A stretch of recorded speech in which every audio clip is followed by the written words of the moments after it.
I knew exactly who Marco Romano was the moment he walked into the charity gala. Everyone did. The Romano heir, son of my father's greatest enemy, the man whose family had been at war with mine for 3 generations. What I didn't expect was for him to be the most beautiful man I'd ever seen. Isabella. "Stop staring," Sophia hissed, gripping my arm. "Your father will kill you, and then Marco's father will kill what's left." I'm not staring. I'm observing. But I was absolutely staring. Marco Romano moved through the crowd like a predator. Confident, dangerous, completely aware that every eye in the room tracked his movements. What's he doing here anyway? This is neutral territory, but it's bold. Apparently, the Romano family donated a significant amount to the children's hospital. They couldn't exactly refuse his attendance without causing a scene. I watched as Marco greeted various guests, his smile polite but never reaching his eyes. He was playing a role just like I was. The dutiful son, the legitimate businessman, pretending his family didn't run half the organized crime in New York. Just like I pretended my father was a simple real estate mogul instead of the head of the Castellano crime family. "I need a drink," I muttered, heading toward the bar. Bad timing. Marco reached it at the same moment. We stood there for a heartbeat, close enough that I could smell his cologne. Something expensive and woodsy. His eyes met mine, gray-blue like a storm, and I felt something electric pass between us. "Ladies first," he said, his voice deep with a hint of amusement. "How progressive of you, considering your family's medieval attitudes toward women." His eyebrow raised slightly. "Bold words from a Castellano, especially considering your father still arranges marriages like it's the 1950s. At least we don't murder people who look at us wrong. No, you just poison them at dinner parties. Much more civilized. We were trading insults like weapons, but there was something underneath it. A spark, a challenge. Something dangerous and thrilling. "Isabella Castellano," I said, offering my hand like I was daring him. "I know who you are." But he took my hand anyway, and the contact sent heat up my arm. "Marco Romano, though you clearly already knew that. Your reputation precedes you, as does yours. Yale graduate, art history major, works at the Met, pretends to be normal." His eyes held mine. "How's that working out?"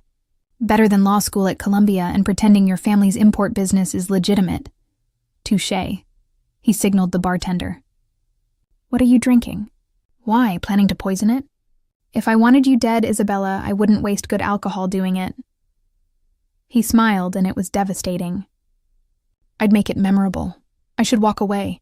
Should put distance between myself and this man whose family had killed 3 of my uncles, whose father would murder mine without hesitation if given the chance. Instead, I said, whiskey. Neat."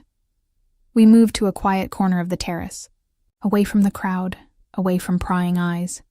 Dangerous. Reckless. Exactly the kind of thing my father had warned me never to do. "So," Marco said, leaning against the railing, "do we keep trading insults or do we acknowledge that this," he gestured between us, "is more interesting than anything else happening at this boring gala?" This is insanity. Our families are enemies. Our families are dinosaurs clinging to old grudges neither of us started. He took a sip of his drink. "I don't hate you, Isabella. I don't even know you, but I'd like to." "Why?" "Because you're the first person in months who's looked at me and seen Marco instead of the Romano heir. Because you're sharp and brave and beautiful. Because," he stopped, "because I'm tired of this war." "Aren't you?" I was. God, I was so tired of it. Of the violence, the paranoia, the weight of family legacy pressing down until I could barely breathe. One conversation doesn't end a generations-old blood feud. No, but it's a start. He pulled out his phone. "Give me your number." "Absolutely not. Why not?" "Scared? Of you? Please, then prove it. Give me your number. Let me take you to dinner, somewhere neutral. Somewhere we can talk without our families finding out." This was how people died in my world. Trusting the wrong person. Making reckless choices. But something in Marco's eyes made me want to be reckless. I rattled off my number, watching as he programmed it in. "1 dinner. That's all. 1 dinner," he agreed. For now. I left the gala early, my head spinning. Sophia caught up with me at the car. Please tell me you didn't just give Marco Romano your phone number. I didn't just give Marco Romano my phone number. You're lying. Yes. Isabella, are you insane? If your father finds out, he won't. Nobody saw us. It's fine, but it wasn't fine. That night, lying in bed, my phone buzzed. Unknown. Did you make it home safely? How did you already have my number saved? I'm efficient and paranoid. One of my men followed your car to make sure you arrived safely. That's creepy. That's necessary. In case you haven't noticed, we're both targets just by existing. Your safety matters to me. We just met. And yet I can't stop thinking about you. Tuesday, 8 p.m. I know a place. Say yes. I stared at the message for a full minute. This was dangerous. Stupid. Could start a war. Yes. Thank you for taking a chance on me. Sleep well, Isabella. I didn't sleep well. I dreamed of gray-blue eyes and dangerous smiles and a future that could never exist. The next morning, my father summoned me to his office. Isabella, sit.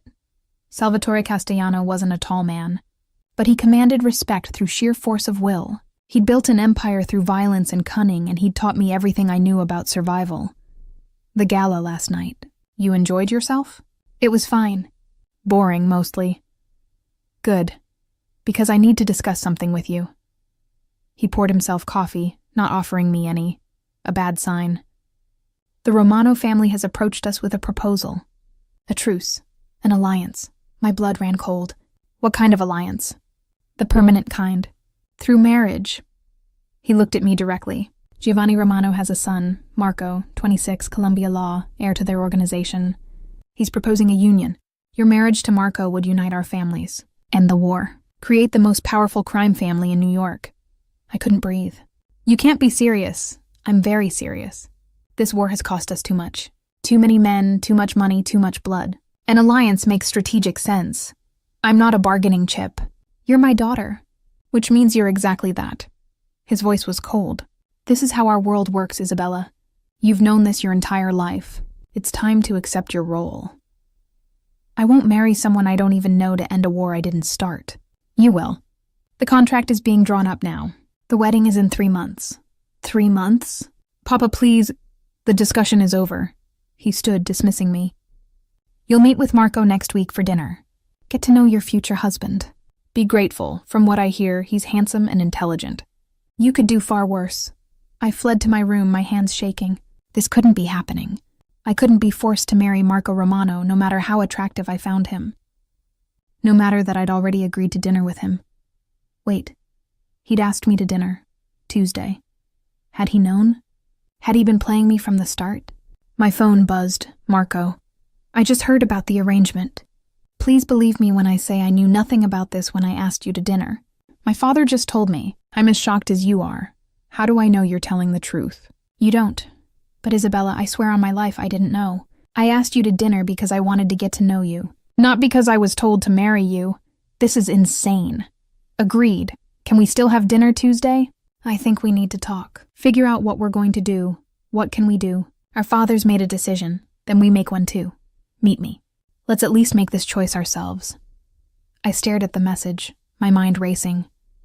In 3 months, I'd be married to Marco Romano whether I wanted to or not. Unless I ran, which would start a war. Unless I refused, which would dishonor my family and probably get people killed, or I could meet him, talk to him, see if maybe, just maybe, there was a way to make this arrangement bearable. Tuesday, 8 p.m. But Marco, if this is a trick, if you're playing me, I will make you regret it. Fair enough. I'll pick you up. And Isabella? I promise no tricks, just honesty. We're in this together now, were we? I barely knew him. But he was right about one thing. We were in this together, whether we wanted to be or not. Sophia came to my room an hour later, her face pale. It's all over the family network. You're engaged to Marco Romano. Isabella, what are we going to do? We? I'm the one being married off like a medieval princess. Okay, what are you going to do? I have no idea. Meet him for dinner. Try to figure out if he's someone I can stand being married to for the rest of my life. I laughed bitterly. God, listen to me. 24 years old and my life is over. Maybe he's nice. I mean, he's gorgeous. Everyone says he's smart. He's also a Romano. His family has been trying to kill mine since before we were born. How am I supposed to build a life with someone whose father murdered my uncle? The same way he's supposed to build a life with someone whose father murdered his cousin, I guess. You'll figure it out. You always do. But I wasn't sure I could figure this out. This wasn't a problem I could think my way out of. This was bigger than me, bigger than Marco, bigger than anything I'd ever faced. All I could do was meet him Tuesday and hope that maybe, somehow, we could find a way to survive this together. Tuesday arrived too quickly. I changed outfits 4 times before settling on a simple black dress. Elegant, but not trying too hard. If I was being forced into this marriage, I'd at least maintain my dignity. Marco texted at 7:30. I'm downstairs. Take your time. No rush. You're early. Nervous. Didn't want to be late for the most important dinner of my life. Despite everything, I smiled. At least he was honest. The car waiting outside wasn't the ostentatious limousine I'd expected, but a sleek black sedan. Marco stood beside it in dark slacks and a navy button-down, looking unfairly handsome and slightly terrified. Isabella. He opened the door himself, no driver in sight. You look beautiful. You're driving? I thought we could use privacy. No drivers, no bodyguards reporting back to our fathers. Just us. His eyes met mine. Unless that makes you uncomfortable. I can call. No, privacy is good. I slid into the passenger seat, hyper-aware of how intimate this felt. Where are we going? Somewhere neutral. Somewhere we can talk without being interrupted or watched. He started the car, his hands steady on the wheel despite his earlier admission of nerves. And somewhere with excellent food, because if we're having the most awkward conversation in history, we might as well eat well. The restaurant was in Brooklyn, far from both our families' territories. Small, intimate, the kind of place that didn't take reservations but somehow had a table waiting for us. The owner is old family friend. Marco explained as we were seated in a private corner. Neutral party. He won't talk. You've thought this through. I've thought about nothing else for 3 days. He poured water, his movements careful. Isabella, before we talk about the arrangement, I need you to know something. What I said at the gala, about wanting to get to know you, that was real. My father's announcement didn't change that. If anything, it made it more important. How convenient. Fair. I deserve your suspicion. He leaned back, studying me. So let me be completely transparent. Yes, I'm the Romano heir. Yes, my father has done terrible things. Yes, our families have been at war my entire life. But Isabella, I'm tired of it. I've been working for 2 years to convince my father to pursue peace. This arrangement. It's not what I would have chosen, but it's a path to ending the bloodshed. And marrying me is just a fortunate side effect. Marrying you is the part that makes this bearable. Possibly even good. His eyes held mine. I meant what I said. I don't know you well, but I want to. And if we have to get married anyway, shouldn't we at least try to make it real? To build something more than a political alliance? You're asking me to fall in love with you on command? I'm asking you to give us a chance. 3 months isn't a lot of time, but it's something. We could date, really date, get to know each other, see if maybe there's something here worth building on. The waiter appeared with wine, a bottle I recognized as expensive. Marco must have pre-ordered. When we were alone again, I took a long sip, needing the courage. What if we try and it doesn't work? What if we spend 3 months and realize we can't stand each other? Then we get married anyway and make the best of it. At least we tried. At least we gave ourselves a chance. He reached across the table, his hand open in invitation. But Isabella, I think it will work. I think we have something. That spark at the gala, you felt it too. I know you did. I had felt it. God help me, I'd felt it intensely. Our families killed each other. How do we get past that? The same way we get past everything else in this world. One day at a time, by choosing to move forward instead of staying trapped in the past. His voice was earnest. I'm not asking you to forget what my family did to yours. I'm asking you to see that I'm not my father, that maybe we can be different. Better. You make it sound simple. It's not simple. It's probably the hardest thing either of us will ever do. But Isabella... He finally took my hand, and the contact sent electricity through me. I think you're worth it. Worth trying, worth fighting for. You barely know me. Then let me change that. Starting now. He squeezed my hand gently. Tell me about you. Not Isabella Castellano. daughter of a crime boss. The real you. What makes you happy? What do you dream about? What do you want from life?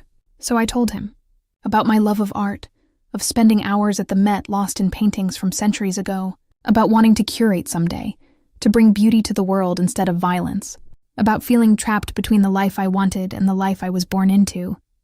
And Marco listened. Really listened. Asked questions. Shared his own dreams. Of legitimizing the family business. Of using their resources for good instead of crime. Of building something his future children could be proud of. Children? I asked, surprised. Someday. If... He stopped, looking vulnerable. If I find the right person, someone who wants that future too. Is that what you see? When you think about marrying me? Children and a legitimate business? I see possibility. I see a partner who's as smart as she is beautiful, who understands this world but wants to change it. Who... He laughed softly. Who scares me a little because she's so far out of my league. I'm not out of your league. Isabella, you graduated summa cum laude from Yale. You speak 4 languages. You can discuss Renaissance art and balance sheets with equal ease. You're terrifying in the best way. You went to Columbia Law. You're running a multi-million-dollar organization at 26. You're not exactly a slouch. But I'm doing it because I have to. You're doing what you love. There's a difference. The food arrived. Course after course of perfect Italian cuisine. We ate and talked, the conversation flowing easier than I'd expected. Marco was funny, self-deprecating, genuinely interested in everything I said. Okay, he said over dessert. Rapid-fire questions. Let's really get to know each other. All right. You first? Favorite movie? The Godfather, ironically. He laughed. Of course. Favorite color? Deep red. Yours? Navy blue. Morning person or night owl? Night owl. Coffee or tea? Espresso. Multiple cups. It's a problem, he grinned. Biggest fear? Losing myself. Becoming just a piece on the family chessboard. I looked at him directly. You? Becoming my father. Perpetuating this cycle of violence. Failing the people who depend on me. The honesty in his voice made my chest tight. You won't. You're already different. How do you know? Because you're here. Because you ask me about my dreams. Because you see me as a person, not a bargaining chip. I set down my fork. My father told me about the arrangement and dismissed me. You asked for dinner and conversation. That's the difference. Something shifted in his expression. Isabella, I need to tell you something. The marriage contract, there are clauses. Rules we need to follow. What kind of rules? We have to be seen together. Public appearances. Dinner with both families next week. A combined birthday party for my mother and your aunt.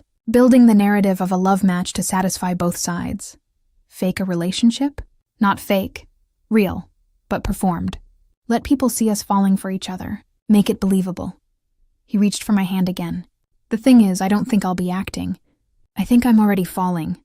My breath caught. Marco, I know it's too soon. I know it's insane. But Isabella, when I look at you, I don't see a Castellano.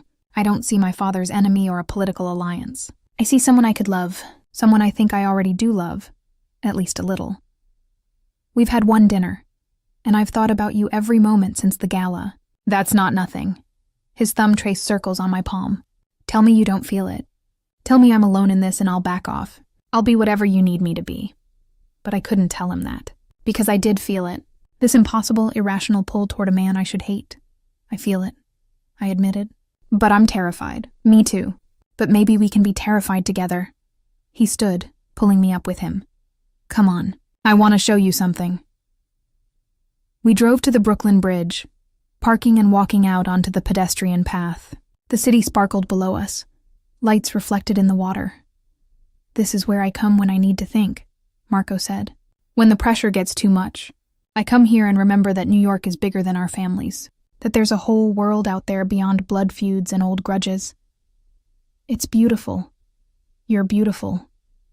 He turned to face me, his hands gentle on my arms. Isabella, I know this is fast. I know it's complicated, but I need you to know I will never force you. If you want to go through with this marriage and keep it purely business, I'll respect that. If you want to try for something real, I'm all in. The choice is yours. What if I don't know what I want? Then we take it slow. We keep dating. We give ourselves time to figure it out. He moved closer. but I'd like to kiss you, just once.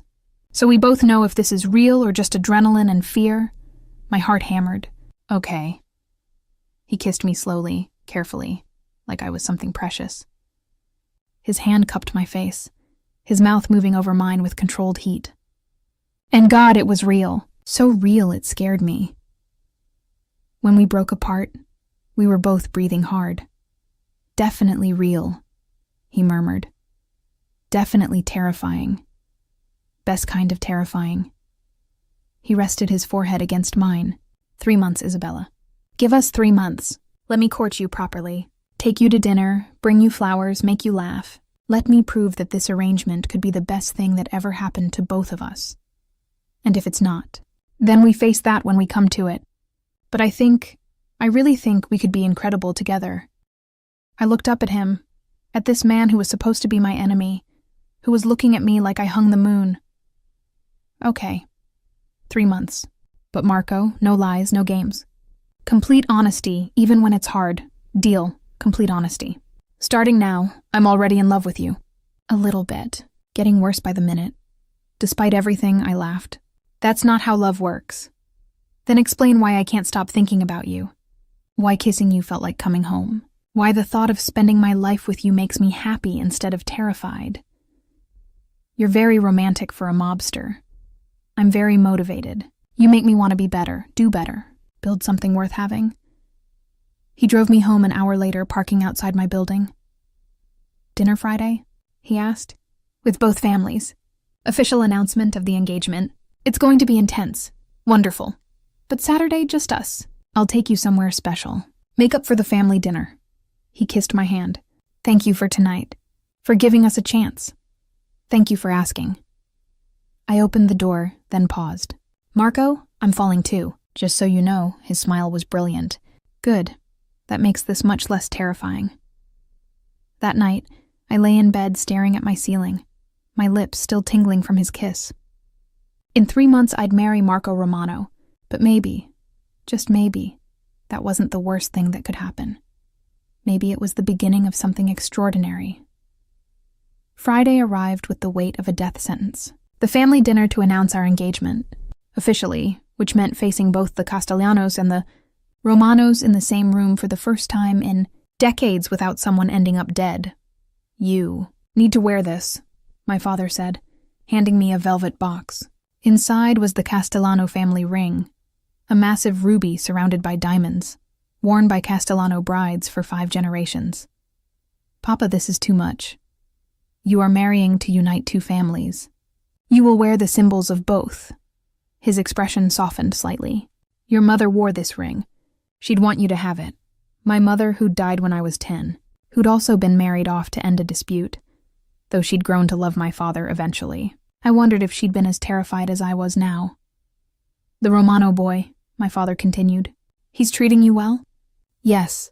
Marco he's kind, respectful, good, because if he hurts you, alliance or no alliance, I'll kill him myself.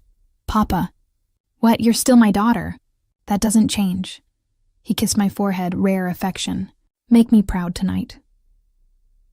The dinner was held at Maria, a high-end Italian restaurant that both families had agreed upon as neutral territory. The entire place had been rented out for the evening, security everywhere, tension thick enough to cut. Marco was already there when I arrived with my father and his men. He stood when he saw me, his eyes traveling over the red dress I'd chosen before landing on the ruby ring. Isabella. He crossed to me immediately, taking my hand and kissing it formally, but his thumb traced my palm in a gesture that was anything but formal. You look stunning. You clean up well yourself. He was in a full suit, charcoal gray with a burgundy tie that matched my dress. Intentional? I suspected his mother had coordinated. Before the families arrive, he said quietly. I have something for you. He pulled out a small box. The Romano family engagement ring. I know you're wearing your family's, but tradition dictates. Inside was a breathtaking sapphire ring, deep blue surrounded by diamonds. Marco, this is my grandmother's. She left it to me with instructions to give it to the woman I loved. He took it out, sliding it onto my right hand since the ruby occupied my left. Now you wear both, united. Are we? United? Getting there. His hand lingered on mine. Are you ready for this circus? No, but I'll survive. We'll survive. Together. The families began arriving. First the Romanos. Marco's father Giovanni, tall and imposing with gray hair and cold eyes. His mother Lucia, elegant and warm, who immediately pulled me into a hug. Finally, a daughter, she exclaimed. Marco has told me so much about you. Welcome to the family, Cara.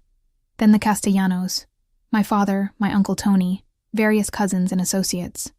The two patriarchs faced each other, decades of hatred simmering between them. Salvatore, Giovanni said stiffly. Giovanni. They shook hands, the gesture looking painful for both, then turned to Marco and me. This marriage will unite our families, Giovanni announced to the room. In generations of bloodshed, together, the Romano and Castellano families will be unstoppable. To peace, my father added, though the word sounded foreign in his mouth.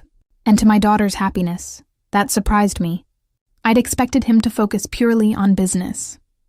Dinner was served, course after course of exquisite Italian food that I could barely taste through my nerves. Marco sat beside me, his hand finding mine under the table, grounding me. Breathe, he whispered. You're doing great. I feel like I'm on display. You are. We both are. But let them look. Let them see what they want to see. Two people falling in love. Are we? Falling in love? I am, completely. How about you? Before I could answer, Marco's uncle called out, So tell us, how did you two meet? How did this romance begin? Marco and I exchanged glances. We'd agreed on a story. A version of the truth that made sense. The charity gala last month, Marco said smoothly. I saw Isabella across the room and knew I had to meet her. She was the most beautiful woman there. He was persistent, I added, playing along. Wouldn't take no for an answer when he asked for my number. And? Lucia prompted, eyes sparkling. When was the first date? The next week. He took me to a restaurant in Brooklyn. We talked for hours. I'd never met anyone who understood me so completely. That part was true. All of it was true, just reframed to sound romantic instead of desperate. And the proposal? My aunt asked. How did he ask? Marco smiled, lifting my hand with both rings. I took her to the Brooklyn Bridge. Told her I couldn't imagine my future without her in it. Asked her to marry me. She said yes. More truth. Just rearranged to fit the narrative. A love match. Lucia sighed happily. This is how it should be. Not just business, but real feeling. If only she knew how complicated real feeling was when your families had been murdering each other for decades. After dinner, the families mingled, awkwardly at first, then with increasing ease as wine flowed and old grudges were deliberately set aside for the evening. Marco pulled me out to a private balcony. You were perfect in there, he said. Natural, convincing. I wasn't acting. That's what scares me. Why does it scare you? Because falling for you wasn't part of the plan. Getting married was forced. But this, I gestured between us. This is real. And real things can hurt. They can also heal. Make everything better. He pulled me close. Isabella, I meant what I said in there. I can't imagine my future without you. Not because our fathers arranged it, but because you're extraordinary. Because being with you makes me want to be better. We've known each other 2 weeks. And I've learned more about myself in those 2 weeks than in the previous 26 years. His hand cupped my face. You challenge me, inspire me, make me laugh, make me think. How am I not supposed to fall in love with that? Marco, he kissed me, and I forgot every objection. Forgot the arranged marriage and the family politics and everything except the taste of him and the way his arms felt around me. Get a room. Someone called from inside. Marco's younger brother Luca, grinning. We broke apart. Both flushed.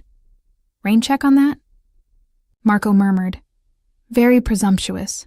Very hopeful. He took my hand, leading me back inside. Come on, let's finish this performance. Then tomorrow I take you somewhere special. Just us. No families, no politics, no pressure. The rest of the evening passed in a blur of toasts and plans, and both families negotiating wedding details. The date was set. 3 months from now. A massive affair at the plaza, combining both families' traditions. It'll be a spectacle, my father said. Every family in New York will attend. This is historic. It's a wedding, not a summit, I protested. It's both. You're marrying to end a war. That's bigger than just the two of you. But when I looked at Marco across the room, laughing at something his brother said, I wanted it to be just about us. Just two people falling in love, not political pieces. He caught me looking and winked. Mouthed, tomorrow, our day, away from all this. At the end of the evening, both families stood for a photo, Castellanos on one side, Romanos on the other, Marco and me in the center, united, the symbol of peace. Smile, the photographer instructed. This is a happy occasion. Was it? I wasn't sure. But when Marco's arm came around my waist, pulling me close, I found myself smiling genuinely. Maybe it could be happy. Maybe we could make this work. That's perfect, the photographer exclaimed. The love between you two, it's radiating. Beautiful. After, as we said our goodbyes, Giovanni pulled Marco aside. I saw them talking, saw Marco's expression go from relaxed to tense. When he returned to me, he looked troubled. What did your father say? Nothing. Just family business. It's fine. Marco, honesty, remember? He glanced around, then pulled me into an alcove. He reminded me that this marriage is for the families, that my first loyalty is to the Romano name, he stopped, that I shouldn't let feelings complicate business. What does that mean? It means he's warning me not to actually fall in love with you, to keep this professional. His jaw clenched, which is impossible because I'm already completely in love with you, Marco. I know, it's too soon, too fast, too everything. But Isabella, I don't care. I choose you. Over my father's warnings, over family politics, over everything. I choose us. Your father won't like that. My father doesn't have to like it. He just has to accept it. He kissed my forehead. Tomorrow, 10 a.m., wear something comfortable. I'm taking you on an adventure. What kind of adventure? The kind where we forget we're supposed to be ending a war and just be two people falling in love. That night, I couldn't sleep. Sophia came over, finding me on my balcony staring at the city. How was the dinner of doom? Surprisingly bearable. Both families behaved. No one died. Small victories. And Marco? Perfect. Too perfect. It's terrifying. Why terrifying? Because I'm actually falling for him, Soph. Really falling. And if this goes wrong, then you deal with it. But Isabella, I saw the way he looks at you at the gala. That man is head over heels. This isn't fake for him. It's not fake for me either. That's the problem. That's not a problem. That's the best thing that could happen. You're being forced to marry someone you're actually falling for. That's like winning the arranged marriage lottery. I laughed despite myself. When you put it that way, exactly. Stop overthinking. Tomorrow, go on your date. Fall more in love. Be happy. You deserve it. Marco picked me up at exactly 10 a.m. in casual clothes. Jeans and a Henley that showed off his build. Very different from the suited businessman I usually saw. Where are we going? You'll see. He opened the car door. Trust me. We drove out of the city into upstate New York. An hour later, we pulled up to a stable. Horseback riding? You mentioned loving horses when you were young. That your family had a country house with stables before... He stopped. Before his family burned it down in the war. I thought maybe you'd like to ride again. My throat tightened. You remembered that? From one conversation? I remember everything you tell me. He helped me out of the car. Come on, I rented the place for the day. It's just us. The next few hours were perfect. We rode through beautiful trails, talked about everything and nothing, laughed until our sides hurt. Marco was funny and charming, and for those hours we weren't heirs to crime families. We were just two people falling in love. This is nice, I said, as we sat by a stream, letting the horses drink. Pretending to be normal. We could be normal. After the wedding, I meant what I said about legitimizing the business. We could build something clean, something our kids wouldn't have to hide. Kids? Someday, if you want them, he turned to me, if you want this to be real, a real marriage, real life, real future. I do, want it to be real. I took his hand. I'm terrified of how much I want it. Me too. He pulled me close. But Isabella, I think we could have something incredible, if we're brave enough to reach for it. What if our families interfere? What if the pressure is too much? Then we stand together, choose each other, over and over again, until everyone believes it. He kissed me softly. I meant what I said. I choose you. Always you. We stayed until sunset, reluctant to return to reality. But eventually, we had to drive back to the city, back to our complicated lives. Thank you for today, I said as he walked me to my door, for making me feel normal, for making me laugh, I stopped, for making me fall in love with you. His smile was brilliant. Say that again. I'm falling in love with you, Marco Romano. Against all logic and reason. He kissed me deeply, desperately. Best thing I've ever heard. And Isabella? I'm already there. Completely, hopelessly in love with you. The next 2 months passed in a blur of wedding planning, family dinners, and stolen moments with Marco. We fell into a pattern. Official appearances during the week, private dates on weekends, late-night phone calls when we couldn't sleep. I miss you, he'd say at 2 a.m. Is that pathetic? We saw each other 6 hours ago. Very pathetic. I miss you too. 1 more month and you'll be stuck with me permanently. Promise? Promise. But the idyllic bubble couldn't last forever. The first crack appeared 3 weeks before the wedding. I was at the Met, working on a new exhibition, when my father called. Isabella. Come to the house, now. We need to talk. The tone in his voice sent ice through my veins. What's wrong? Now, Isabella. I arrived to find my father in his office with my Uncle Tony and 2 men I didn't recognize. The tension was palpable. Sit, my father commanded. Papa, what's happening? The Romano family is making moves, expanding into our territory without discussion, without permission. That can't be right. The alliance is 3 weeks old and already falling apart. He threw photos on the desk. Romano men meeting with our suppliers, undercutting our prices, taking our business. Maybe it's a misunderstanding. There's no misunderstanding. They're betraying us, using this marriage as cover to weaken us. His eyes were cold. The wedding is off. What? No. Papa, you can't. I can and I will. This alliance is built on trust. They've broken it. The deal is done. Let me talk to Marco. He wouldn't what? Be his father's son? Isabella, wake up. He's a Romano. They're playing us, using your feelings to make us vulnerable. That's not true. I stood, fury coursing through me. Marco loves me. This is something else. A misunderstanding or love? My father laughed bitterly. There's no such thing as love in our world. Only power and survival. The sooner you learn that, the better. I fled to my car, calling Marco immediately. Isabella? What's wrong? Are you expanding into Castellano territory? Taking our business, silence. Then, where did you hear that?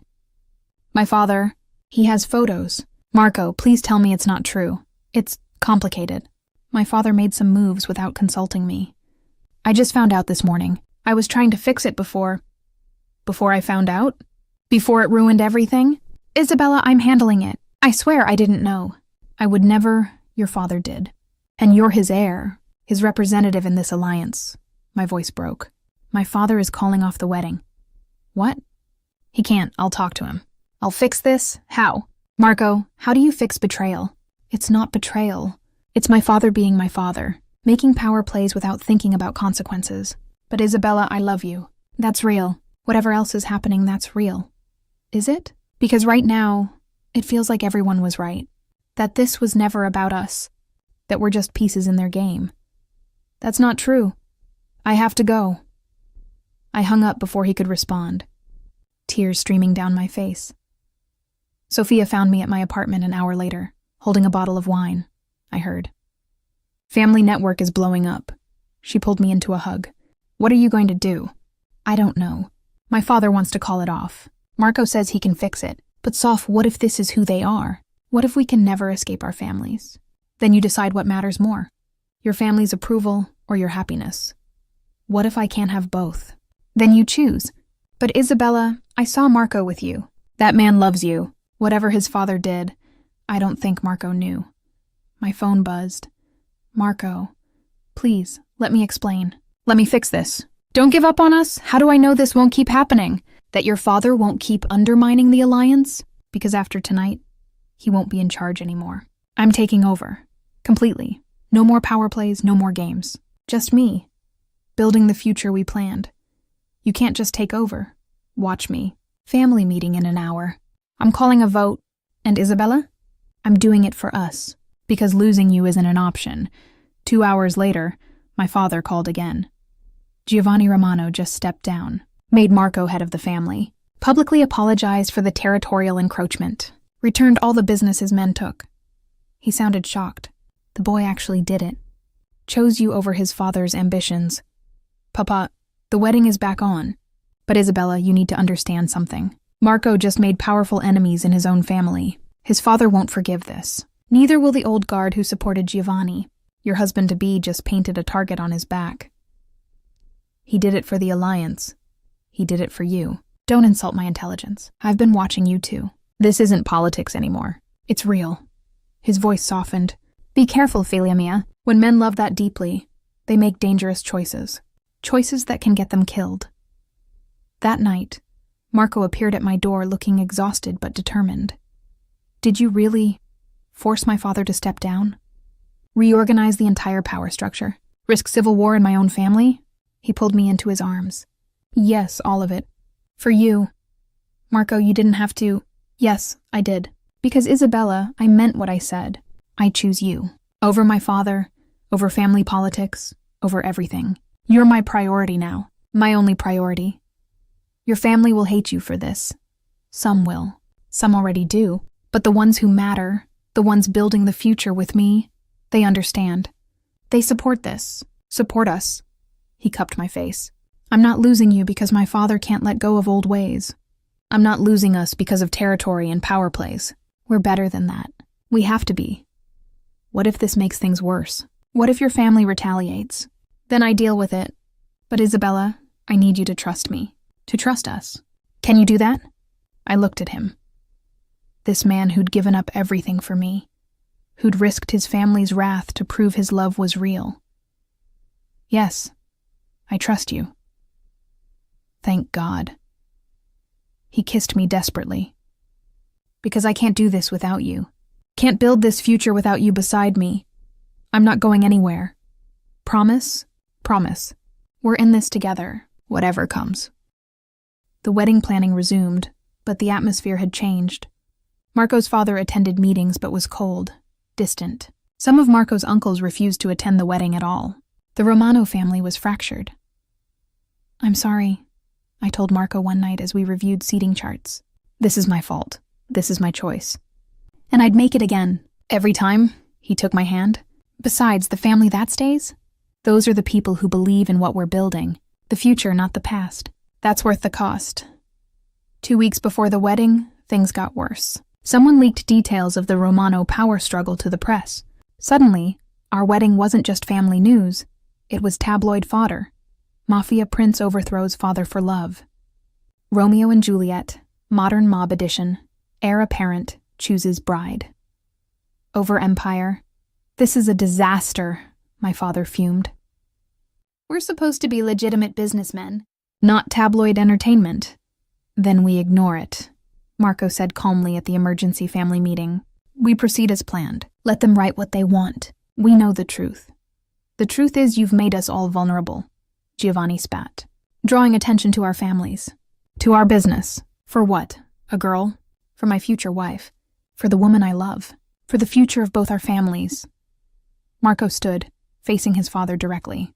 You taught me that power means nothing without legacy. Isabella is my legacy. Our children will unite what you spent decades trying to destroy. That's worth any price. The room was silent. Then, surprisingly, my father spoke. The boy is right. This wedding proceeds. And anyone who has a problem with it can deal with me. He looked at Giovanni. Your son just did what we've been trying to do for 3 generations. End this war. You should be proud. Giovanni said nothing, but the hatred in his eyes was clear. That night, Marco held me close in my apartment. This is getting dangerous, I said. Your father hates me, I know. But Isabella, he'll come around. Or he won't. Either way, it doesn't change us. What if he does something? What if he tries to stop the wedding? He won't. He's too smart to make that move. It would fracture the family completely.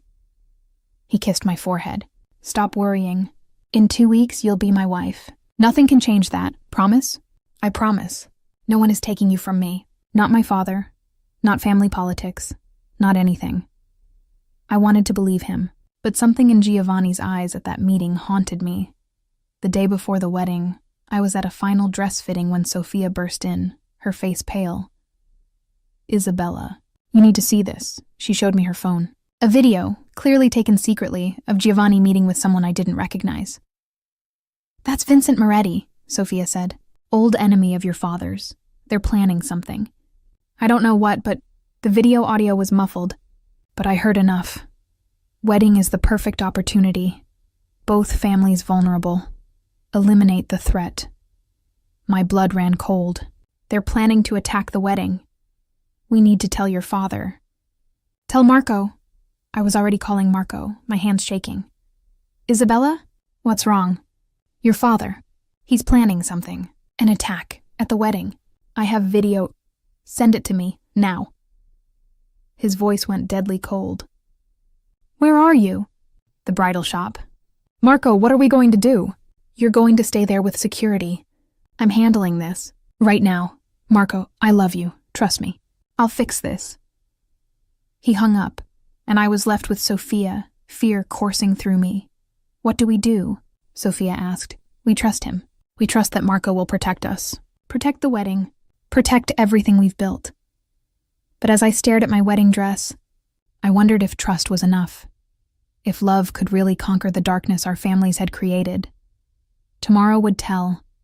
The hours before my wedding passed in a surreal haze. Security tripled at the plaza. Marco's men swept every room, checked every entrance, stationed guards at every corner. My father's men did the same. For once, both families worked in perfect coordination, but Marco himself was absent. He'd left cryptic message, handling the threat. I'll see you at the altar. I promise. I love you. Where is he? I asked Luca, Marco's brother, who'd been assigned as my contact. Dealing with our father, making sure tomorrow goes smoothly. His expression was grim. Isabella, Marco is doing what needs to be done. Trust him? I do trust him. That doesn't mean I'm not terrified. Welcome to loving a man like my brother. Terror is part of the package. That night I barely slept. Sophia stayed with me, both of us jumping at every sound, every phone notification. At 6 a.m., my phone finally rang. Marco. Tell me you're okay, I said immediately. I'm fine. Everything is handled. Giovanni won't be a problem anymore. What does that mean? Marco, what did you do? What I had to. What I should have done months ago. He sighed. My father is stepping away. Completely. Leaving the country. He's been convinced that his presence endangers the family more than it protects it. Convinced how? The less you know, the better. But Isabella, the threat is neutralized. Vincent Moretti has been dealt with. The wedding will proceed safely. I promise you. When will I see you? At the altar. I have some final things to handle. But Isabella? His voice softened. In a few hours, you'll be my wife. Really, truly mine. And I can't wait. I love you. I love you more. See you soon, Mrs. Romano. The morning was chaos. Hair, makeup, the dress, my father looking uncomfortable in his tuxedo, my aunt crying, Sophia managing everything with military precision. You ready? Sophia asked as she fastened my veil. I looked in the mirror. The dress was perfect, white silk with delicate lace, elegant and timeless. The ruby ring on one hand, sapphire on the other. Castellano and Romano united. I'm ready. Terrified but ready. That's love, babe. Terror and joy all mixed together. The plaza was transformed. White roses everywhere, both family crests displayed side by side, hundreds of guests from every crime family in New York. This wasn't just a wedding. It was a statement, a new era, but Marco still hadn't arrived. Where is he? My father demanded. The ceremony starts in 20 minutes. He'll be here, I said with more confidence than I felt. He promised.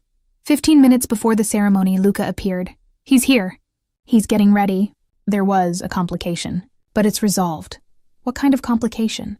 The kind that involved his father making one last desperate move. But Marco handled it. He always does.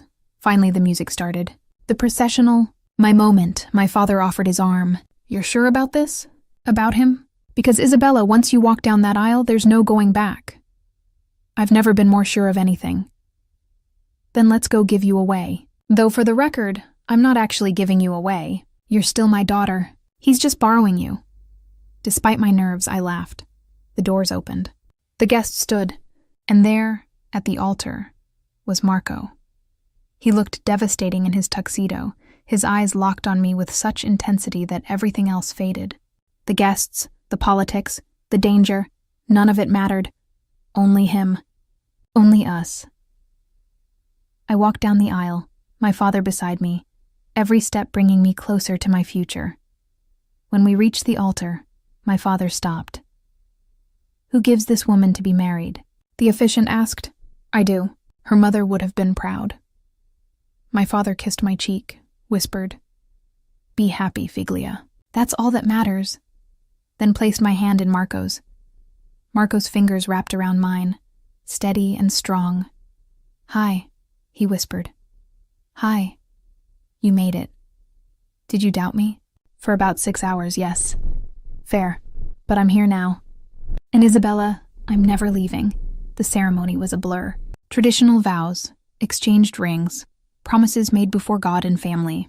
When the officiant said, You may kiss your bride, Marco pulled me close and kissed me deeply, thoroughly, making several guests whistle and cheer. Ladies and gentlemen, the officiant announced, I present to you Mr. and Mrs. Marco Romano. The reception was magnificent. Dinner, dancing, speeches from both families. My father and Marco's mother both spoke, their words carefully diplomatic. Luca's best man speech was funny and touching. Sophia's maid of honor speech made me cry, but the most important moment came during our first dance. You never told me, I said as Marco held me close. What happened with your father? What you did to make him leave. I gave him a choice. Leave voluntarily with his honor intact and a generous settlement, or be exposed for the plot against us. He chose to leave. That simple? No, but it's done. And Isabella, I don't regret it. Not for a second. You're worth everything I gave up. Everything I risked. Your father made his choice.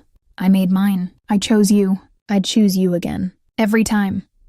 We danced in silence for a moment, then Marco spoke again.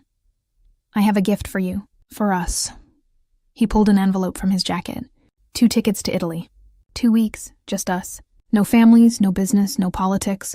A real honeymoon. Marco, can you even leave right now? I'm the head of the family. I can do whatever I want. And what I want is 2 weeks alone with my wife. Falling more in love in the country where our families began. When do we leave? Tomorrow morning. I have everything arranged. Luca will handle things here. Your father agreed to it. Isabella. For 2 weeks, we get to be just Marco and Isabella. Not heirs or pawns or political pieces. Just us. That sounds perfect. Later, as we cut the cake, Marco leaned in. You know what I realized today? What? That my father was wrong. Love isn't a weakness. It's the most powerful thing in our world. Because loving you made me strong enough to stand up to him, brave enough to choose a better path, determined enough to build something worth having. Very philosophical for a mobster. Former mobster. I'm legitimate now, remember? Well, mostly legitimate, mostly. Some things take time. But Isabella, I promise you, our children will grow up in a different world. A better world. One where they don't have to choose between family and happiness. Children? We've been married for 4 hours. And I'm already thinking about our future. Sue me. I'd rather kiss you. That works too. The party continued late into the night. Both families, once bitter enemies, dancing and laughing together. Old grudges set aside, at least for this one perfect evening. Around midnight, Marco and I snuck away to the penthouse suite, exhausted but happy. We did it, he said, pulling me into his arms. We're actually married. Against all odds. Because of all odds. Because we were brave enough to choose each other. He kissed me softly. I love you, Mrs. Romano. Today, tomorrow, forever. I love you too. Even though you're dramatic and overprotective and slightly crazy. Slightly crazy? Okay, very crazy, but mine. And I wouldn't change a thing. We stood at the window, looking out at New York City, the city our families had fought over for generations, now united under our marriage. What are you thinking? Marco asked. That Romeo and Juliet got it wrong. Sometimes love doesn't end in tragedy. Sometimes it ends in triumph. Sometimes it ends in both families at the same wedding, celebrating instead of fighting. He turned me to face him. Sometimes it ends in this, us, together, building something neither of our fathers could imagine. A real partnership. The best kind. He kissed me again, deeper this time. Now, can we please stop talking about our fathers and focus on the fact that you're my wife and we have this entire suite to ourselves? Very presumptuous. Very motivated. He lifted me easily, carrying me toward the bedroom. I've been waiting months for this. For you. Completely mine. I've been yours since the gala. You just didn't know it yet. I knew it the moment you looked at me, the moment you smiled, and I knew my life would never be the same. He set me down gently. Thank you, Isabella, for taking a chance on me, for believing we could be different. Thank you for proving me right. Epilogue. 2 years later. I stood in the nursery of our Brooklyn brownstone, watching Marco rock our daughter Sophia to sleep. He sang softly in Italian, the same lullaby his mother had sung to him.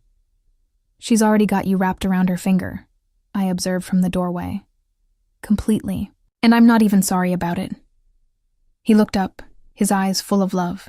How are you feeling? I touched my stomach, where our second child was growing. Tired, happy, grateful. Come here. He shifted, making room for me. Both my girls. I settled beside him, watching our daughter sleep. She had my dark hair and Marco's gray-blue eyes. Perfect. Do you ever regret it? I asked. Giving up the business? The power? Not once. What we have here, this family, this life, this peace, it's worth more than any empire. He kissed my temple. Besides, I'm not powerless. I'm building something better. The consulting firm is thriving. We're helping businesses protect themselves legitimately, making real money, real change. Your father would hate it. My father's in Sicily, enjoying his retirement. And honestly, I think he's happier. Being the boss nearly killed him. Now he grows olives and complains about the weather. It's much better. And your mother loves being a grandmother. She does. She's already planning Sophia's first birthday party. It's going to be bigger than our wedding. I laughed. Probably. Isabella, look at us. 2 years ago, we were being forced to marry to end a war. Now we're here, happy, in love, building a family and a future. We did that. Together. Best arranged marriage in history. Only arranged marriage that became real. He kissed me softly. I love you. More today than yesterday. Less than tomorrow. That's my line. Our line. Everything's ours now. Sophia stirred in his arms, making a small sound before settling back to sleep. She's perfect, Marco whispered, just like her mother, and just like her father. Stubborn, intense, completely lovable. I'll take that as a compliment. It is one. We sat in comfortable silence, watching our daughter sleep, my hand on my growing belly. This was peace. This was happiness. This was what our father's war had almost prevented, but love had won. Against the odds, against the families, against everything. Because sometimes, the best stories start with forced choices and end with perfect freedom. And ours was legendary. 5 years after the wedding, the Castellano Romano Foundation's annual gala was in full swing at the same venue where Marco and I had first met. Full circle, as Sophia would say. I stood at the entrance, watching the crowd, former enemies now allies, children from both families playing together, old grudges buried under years of cooperation and peace. Penny for your thoughts? Marco's arms came around me from behind, his chin resting on my shoulder. Just thinking about the first time we were here, how different everything was. How different we were. You mean when you were terrified of your ex and I was a brooding heir to a crime empire? Exactly that. I turned in his arms. Look at us now, running a legitimate charitable foundation. 3 kids, actual peace between our families. Don't forget the consulting business that's expanding internationally, and the art gallery you just opened. And, okay, overachiever, we get it. We're successful. He laughed, kissing me softly. We're happy. That's what matters. Mama, Papa, 7-year-old Sofia ran up, her little brother Alessandro toddling behind her. Nonna Lucia says it's time for speeches. Where's Matteo? I asked, scanning for our youngest, with Nonno Salvatore. They're arguing about soccer again. Marco and I exchanged amused glances. My father and our 5-year-old son had formed an unexpectedly close bond, spending hours debating everything from sports to philosophy. Let's go rescue your father, Marco said, taking my hand. The ballroom was packed. Every major family in New York had sent representatives, not out of fear or obligation, but genuine respect. The Castellano-Romano alliance had transformed the landscape. Crime was down, legitimate businesses were thriving, and the next generation was growing up without the weight of blood feuds. Giovanni Romano sat at a table near the back, looking older, but somehow more at peace. He'd returned from Sicily 2 years ago, humbled by time and distance. His relationship with Marco was still strained, but they were working on it. For the grandchildren's sake, if nothing else. My father took the podium first, his voice strong despite his 70 years. 5 years ago, my daughter married Marco Romano. Many said it wouldn't last, that old hatreds were too strong. That peace was impossible. He paused, looking directly at Marco and me. They were wrong. Not only did it last, but it flourished. And from that marriage came something none of us expected, a better world for our children. He gestured to the room. The Castellano-Romano Foundation has invested $50 million in community programs, education, healthcare, job training for at-risk youth. We're building legitimate opportunities for the next generation, giving them choices we never had. Applause filled the room. But more than the money, more than the programs, my daughter and son-in-law gave us something priceless. Hope. The belief that change is possible, that we can be more than what our fathers were. His voice roughened. Isabella, Marco, thank you. For being brave enough to choose love, for showing us a better way. He stepped down, and Marco took his place. 5 years ago, I married the woman I loved to end a war. But what I didn't expect was how much that marriage would change me. Change us. Change everything. Marco's eyes found mine in the crowd. Isabella taught me that strength isn't about power or control. It's about choosing compassion, choosing growth, choosing to build instead of destroy. He turned to address the room. Every person here represents a family that's been touched by violence, by loss, by the endless cycle of revenge and retribution. But tonight we celebrate something different. We celebrate 5 years of peace. 5 years of choosing cooperation over conflict. 5 years of building a future our children can be proud of. More applause, genuine and warm. The foundation is just the beginning. We have plans to expand our programs, to reach more communities, to create more opportunities, because the best way to honor our past is to build a better future. He looked at Giovanni, an olive branch, and we do it together, all of us, united. After the speeches, I found myself on the terrace, the same terrace where Marco had kissed me that first night. Nostalgic? Sofia, my best friend, not my daughter, appeared beside me with 2 glasses of champagne. Very. This is where it all started. Where Marco and I had your first kiss. I remember, I was there, freaking out that you'd just kissed a Romano. She clinked her glass against mine. Look at you now, queen of the United Families, mother of 3, successful businesswoman, living your best life. It's surreal sometimes, like I'm living someone else's dream. It's your dream. You and Marco built this together. She squeezed my hand. I'm proud of you, and your mom would be too. The mention of my mother, gone now for 20 years, made my eyes sting. I wish she could have met him, met the kids. She knows. Somewhere she knows. And she's so proud of the woman you became, the life you chose. Marco found us a few minutes later, holding Matteo, who'd apparently tired himself out arguing with my father. We have a sleepy boy, he announced. I think it's time to head home. Already? The party just started. The party will go until 2 a.m. Our children turn into gremlins if they don't sleep. Choose your battle. He was right. We gathered our 3 kids, Sofia protesting that she wasn't tired, while yawning. Alessandro already half asleep on my father's shoulder and Matteo completely unconscious in Marco's arms. The drive home to our Westchester estate was quiet. We'd moved out of the city 2 years ago, wanting space and safety for the kids. "They're all asleep," Marco observed, checking the rearview mirror. "Small miracles." I reached over, taking his hand. "That was a good speech tonight, about building the future." I meant every word. "Isabella, when I look at our kids, at Sophia with your intelligence and my stubbornness, at Alessandro with his gentle heart, at Matteo with his fierce loyalty, I see the best of both families, without the worst. That's worth everything. You think they'll understand someday? What we gave up? What we fought for? I think they'll take it for granted, which is exactly what we want. For them, peace is normal. Cooperation is expected. They don't know any other way." He squeezed my hand. "That's our legacy. Not power or territory or family trees, but children who grow up safe and loved and free from the weight of old grudges."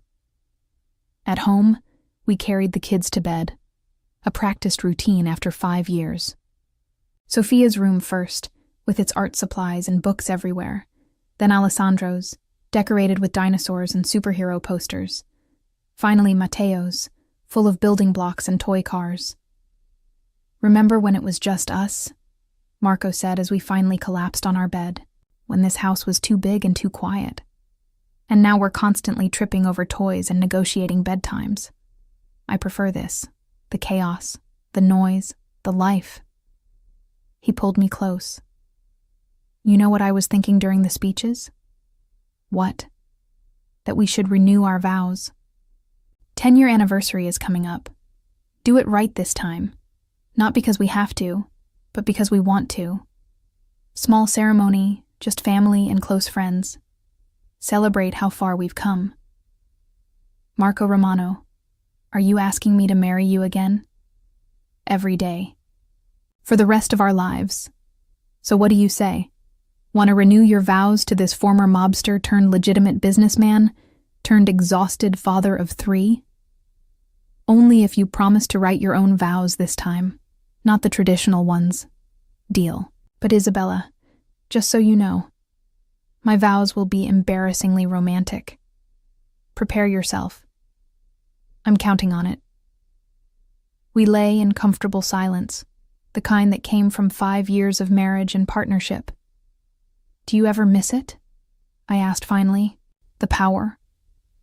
The respect that came from fear instead of earned?" "Not even for a second.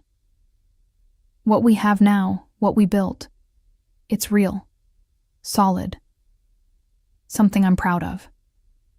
He turned to face me. "Isabella, I was the head of a crime family before I was 30. People feared me, respected my name, but I was miserable, empty, just going through the motions of a life I never chose. And now? Now I'm a husband and father, a businessman, a community leader, and I'm happier than I ever imagined possible because I chose this. We chose this. Together. No regrets? Only one. That we didn't meet sooner. That we wasted even one day not being together. Smooth talker. Honest talker.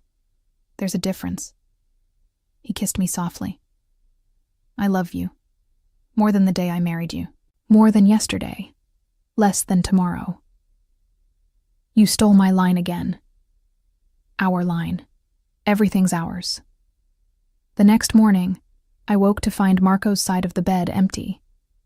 Following the sound of laughter, I found him in the kitchen with all 3 kids, making an elaborate breakfast that looked like a disaster zone. "Mama's awake," Sophia announced. "Papa's teaching us to make crepes." "More like Papa's teaching you to make a mess," I observed, surveying the flour-covered kitchen.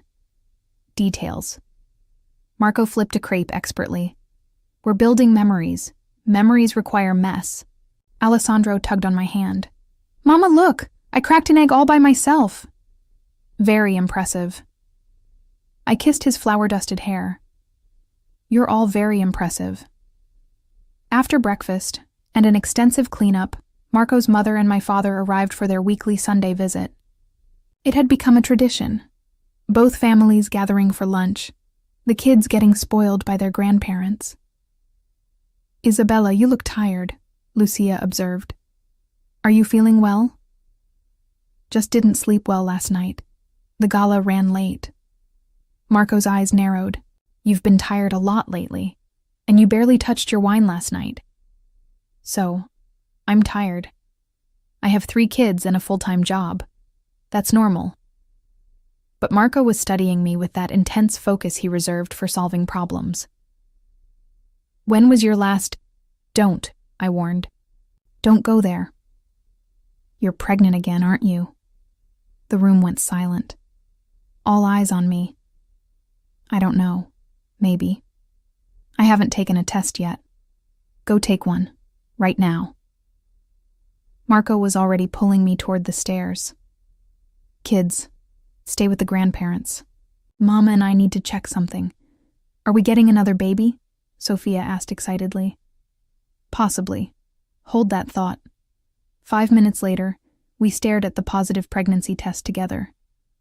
"Number 4, Marco breathed. "We're having a 4th child. Are you upset? We said 3 was enough." "Upset?" "Isabella, I'm thrilled. Terrified, but thrilled." He pulled me into his arms. "Another piece of us. Another chance to get it right. Another child who'll grow up knowing only peace. We're going to need a bigger car. And more bedrooms, and possibly a nanny. But we'll figure it out. We always do." When we told the families, the reaction was predictably chaotic. The kids were excited. The grandparents were crying happy tears, and my father made a joke about us single-handedly repopulating the families. That evening, after everyone left and the kids were in bed, Marco and I sat in our home office, looking at photos from the past 5 years. "Look at this one," he said, showing me a photo from Sophia's first birthday. "You were pregnant with Alessandro, but we didn't know it yet. And this one," I pulled up a photo from the foundation's first gala. "We look so young, so idealistic." We were young and idealistic, and terrified we'd fail. But we didn't fail. We succeeded, beyond anything we imagined. Marco pulled out a folder. "I've been keeping something. Started it the day we got married." He opened it to reveal a journal. Every significant moment, every milestone, everything I want our kids to know someday about how this all happened. I flipped through pages, his handwriting detailing our courtship, the wedding, the births of each child, the foundation's launch, the first peace treaty signed with a rival family, the day Giovanni returned. "Marco, you wrote all this?" "Our story matters, not just to us, but to them, to our children and their children. They need to know that change is possible, that love can transform everything, that choosing compassion over violence, peace over war, family over power, that these choices matter." "You're going to make me cry." "That's allowed. You're pregnant. Hormones." "Shut up." But I was crying, reading his words about our journey. "This is beautiful. They'll treasure this. That's the plan. And Isabella." He turned to a blank page. "This is where I'll write about baby number 4, about how we learned we were pregnant again on a Sunday morning after our 5th anniversary gala, about how our family keeps growing, keeps evolving, keeps getting better." "You really think it keeps getting better?" "I know it does.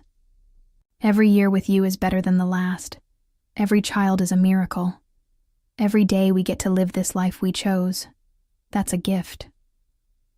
Later that night, in bed, Marco's hand rested on my still flat stomach. "Hello in there," he whispered. "I'm your papa. And I can't wait to meet you. Can't wait to show you the world your mama and I built. A world where love wins, where families unite instead of fight, where you get to be whoever you want to be, without the weight of old grudges. You're going to be an amazing father to this one too. I'm going to try. But mostly, I'm just grateful. For you. For them. For this life we have. It's more than I ever dreamed possible. Me too. We lay in comfortable silence, his hand still on my stomach, both of us imagining the future. Isabella? Thank you. For walking up to me that night. For being brave enough to take a chance on a dangerous stranger. For choosing me, over and over again, every day for 5 years. Thank you for playing along. For seeing past the arrangement to what we could be. For loving me enough to change everything. Always. For the rest of our lives. You, me, and however many kids we end up with. 4. Please, let's stop at 4. No promises. You're very hard to resist. Marco? What? It's a compliment.